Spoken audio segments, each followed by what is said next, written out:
The Hartley Show is a comic book review program and does not own any of the copyrighted material featured in this episode. All copyrighted material featured will be used as fair use for the purposes of criticism, comment, news reporting, and/or research. Taki. It's the Hartley Show at Vancouver Fan Expo 2014. Hey ya!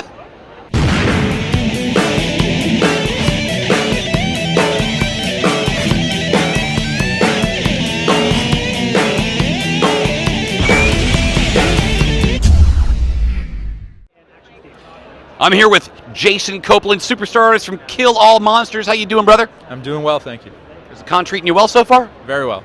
That's kind of the cliche opening. So what do you got right now you want to pimp out? Anything other than Kill All Monsters? Nothing that's out right now, but I'm working on a 4-issue miniseries for Dark Horse Comics called Pop. It's a creator-owned mini that will be solicited. I believe the first issue is solicited in May and available at comic shops in August. It's called Pop, and it's written by Kurt Piers. What's his prior work? He does Theremin on Monkey Brain, and he also self-published a really cool book called LP. I really like Monkey Brain. Well, Monkey Brain's great. They've got a lot of titles, and Theremin is awesome. You did a little work in Monkey Brain. Didn't you draw an issue of Massive Mobsters? Yeah, I did Massive Mobsters. I think it was the fourth issue. Yeah. Absolutely fantastic series. It was very good. I know that Josh and Mike are doing a Nail Biter through Image right now, but hopefully they get a chance to go back and do some more Massive Mobsters. Yeah. And I mean, the con experience, obviously, as an artist, a big part of it is just sketches, making money off of sketches and stuff. And you seem to be really busy right now.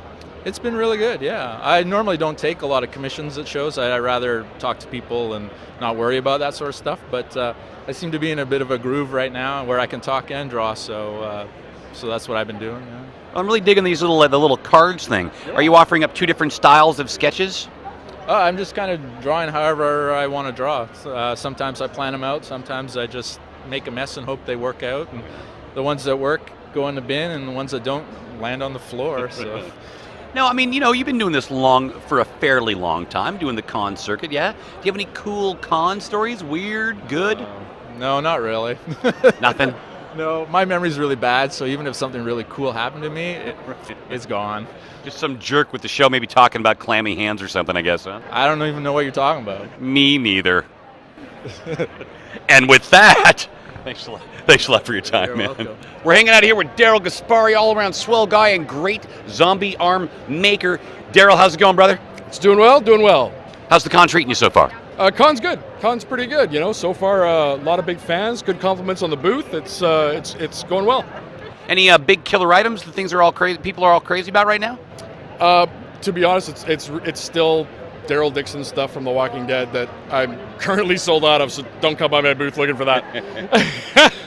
But yeah, that seems to be what it's. Well, plus the fridge. People love fridge magnets. The fridge magnets are fantastic.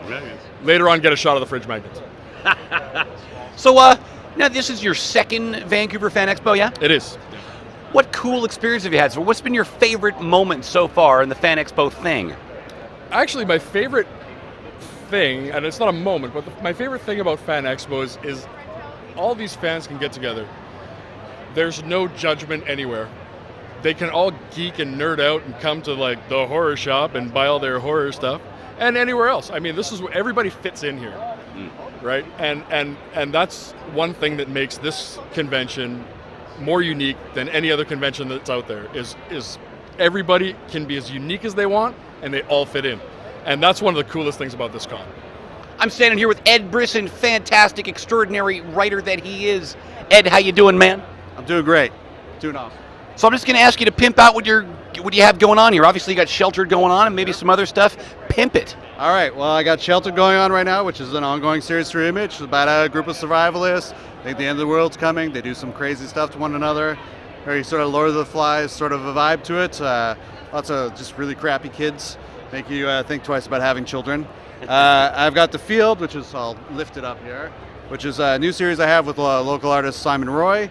I'll describe it more or less. It's like it's kind of like those 80s B movies you'd come across, late at night in the 80s. You're watching Super Channel on a Saturday night, and you find those like just bizarre sort of movies. Kind of like that's my favorite type of movie. So I was trying to go for that sort of vibe with this book, and pretty excited about it. Just came out about 2-3 weeks ago. and it's been doing quite well. And Sheltered right now is on issue number 7, yeah? 7, 8 comes out next Wednesday. So And the next trade is solicited for? July. I like July. Yes. July's all right. It's a little bit too hot for my taste. I'm more of an April, May man myself. So now you've been doing the con circuit for a while. Yes. I'm guessing you probably have a weird con story. Would you care to regale that? You know what? We were just talking about this. I don't have any weird con stories. I wish I did. I have 0 weird con stories. I pray every time before a convention starts that something weird will happen to me at a convention, but to this day, nothing weird. So I don't know if my threshold for weird is too high or if I just don't attract it. So. Well, how about the flip side? What do you love about cons, and have you had a great con, wonderful moment? Yeah, I don't know. I just like going and meeting and hanging out with other creators, and it's a chance to meet readers, which you don't normally get to do, right? It's a chance to be like semi-famous for 2 days, right? So that's kind of cool. Most pleasurable sort of things. I'm a huge Captain Canuck fan. I got to meet Richard Comley out in Toronto, who actually, this is, I guess, sidelines into a nice story, is when I was 18 and I wanted to get into comics, I phoned him out of the blue. Totally creepy thing that you should not do. But Richard Comley talked to me on the phone for 2.5 hours about comics and gave me tons of advice. It was really great. So there you go. That's my nice story. And I mean, this new Captain Canuck stuff's great, huh? Yeah, I'm absolutely thrilled about it, and I know a lot of the behind-the-scenes stuff that's happening right now, so it's going to be amazing. You know if they're going to be putting out a comic other than just cartoons at this point? There may be a comic happening that I might know some things about. There is a comic happening. I think that's public knowledge now, but I know some things that are going on with it that I'm going to keep under wraps. But it's going to be an amazing comic. Oh, and before I go, I just give you a moment to pimp out the comic jam thing you do, because you do this great thing like periodically, right, at the Wallflower Cafe, and you're like just about like the only writer that partakes in this, yeah? Well, I started out as an artist, that's why. So I still draw periodically, but yeah, the comic jam is something we do at the Wallflower Diner, usually the 3rd Saturday of every month. This month we're moving it because of Easter. But yeah, it's just a chance for local comic artists who are over the age of 19 to get together and have several beers and draw. Usually the drawing lasts just for a little bit, but it's a great way to get out and socialize and meet other people in the local Vancouver scene. And it's been going on. This is actually December, which is still several months away, will mark the 10-year anniversary. So it's almost 10 years now. If people want to check it out, just Vancouver Comic Con, or VancouverComicJam.com. I'm here with Mike McKone, super remarkable artist of Justice League. I guess it's called what now? United now. Used to be Canada, now it's United. And of course, this is the new sort of stage for the Justice League of America book. It's evolved into this. They're spending half their time between Canada and space is the idea. Let's introduce Adam Strange and Alana Strange, yeah? Yeah, Adam Strange, Animal Man, Supergirl, new Canadian characters, Equinox, Martian Manhunter, of course. Can't have a Justice League without Martian Manhunter. And I mean, this takes you right back to your roots, right? I mean, you started off doing Justice League, right? Yeah, that's right. 26 years ago now. Too long. It was downhill all the way. I would say uphill, frankly. And now, one of my favorite works of yours was Exiles. I absolutely adored that. Were there any favorite characters you had drawing in Exiles back in the day? Oh my god. I like drawing Morph, the guy who could just kind of change into anything as his kind of personality dictated. I had him in Laserhosen, I had him in all kinds of... I had him in a Mankini one time, I think. So that was fun. My own personal preference. You know, obviously you've been doing this convention thing for quite some time now. And I have to ask, because everybody pretty much seems to have one except for maybe Ed Brisson, what's your favorite weird con story? Oh my goodness. Well, the only thing I can reiterate on camera was my first San Diego, my very first commission, a cosplayer dressed as Captain Jack wanted me to draw him as Captain Jack on his chest. And he was very oily. I mean, he was really oily.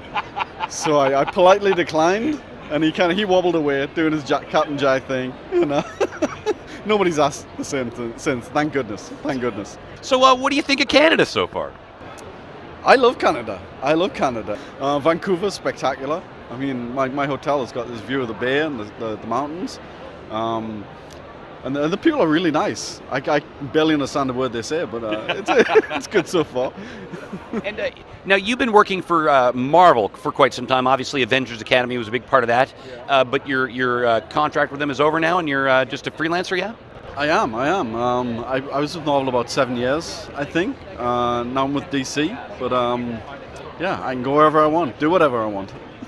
And how has the working experience been with Jeff Lemire? Is that right? Doing Justice League? Justice League. Sorry, I forgot the name again. Beyond. United. United. Yeah, he's I guess known for like Sweet Tooth and Animal Man, and he's a fantastic writer. Which is he's Canadian, so he's very polite, which is nice. Well, there you have it, Mike McKone. Thank you so much for your time. You're welcome. Thank you, sir. I'm here with Brandon Seifert of Witch Doctor. Of course, the fantastic series, I guess, co-produced by Robert Kirkman, Walking Dead, Invincible fame? Yes, that's right. Now, I guess first up I have to ask how it all came about. Did Robert Kirkman contact you? Did you contact him? He actually contacted us. We were self-publishing Witch Doctor a few years ago, and Robert found us online, and I got a cold email from him on the eve of Comic-Con, because apparently he was sitting in his hotel room looking at the nominees for various artist awards and things, and found us and liked the book and offered to publish it. Well, that must have just been a crazy thrill. I could barely imagine. Yeah, it was pretty strange.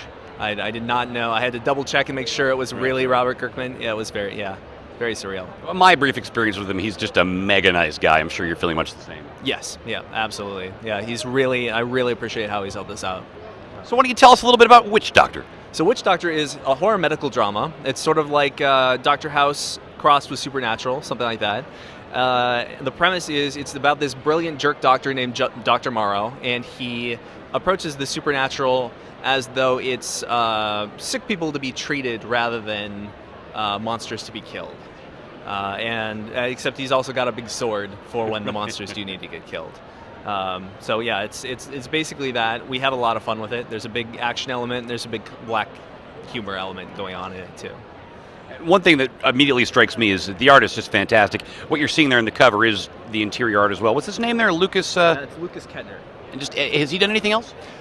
He's done some work for Dark Horse. He's done some stories in Creepy Comics, but otherwise he's a professional illustrator, and he hasn't done a lot of other work in comics. So I kind of got, I'm not going to say an exclusive, but a monopoly. I have a monopoly on him so far. Now, obviously, I mean, when I first spoke to you earlier on today, you just had tons of books. So obviously, at least at Fan Expo, Yes. seems like a pretty big success. Yes. Yeah. No. It's gone over really well, and the fact that I've got a pretty good sale going has certainly not has not hurt. We do have to be fair. So the thing I've been asking most comic artists and guests is if they've had a cool or strange, interesting Comic-Con experience, and I think you've got one, yeah? I do, yeah. So the first time that we did Comic-Con was 2010, and it was a really whirlwind thing because we just signed the contract for Witch Doctor. It had just been announced in the previous 2 weeks. And I had not been able to get a hotel room or anything, so I just flew down for one day and then was flying out the next morning with the intention of sleeping in the airport, which the San Diego airport turns out to not be a very good airport for sleeping in.